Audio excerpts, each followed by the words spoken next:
Hey guys, so naubusan ako ng mascara. This is Sky High. So, dupe ng Maybelline. So, you could probably see na super, like, wala na yung color niya. And, I mean, meron pa naman siyang laman. Pero like, as in, ubus na. So, I bought something new.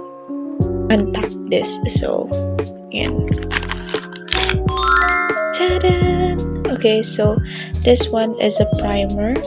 So, I'm gonna use this. So, ito yung kulay niya. Ta-da! I'm gonna use this later. And this one is the one. Ganito talaga yung kulay niya, which is super pretty. And I really love this. So, see that? It's amazing.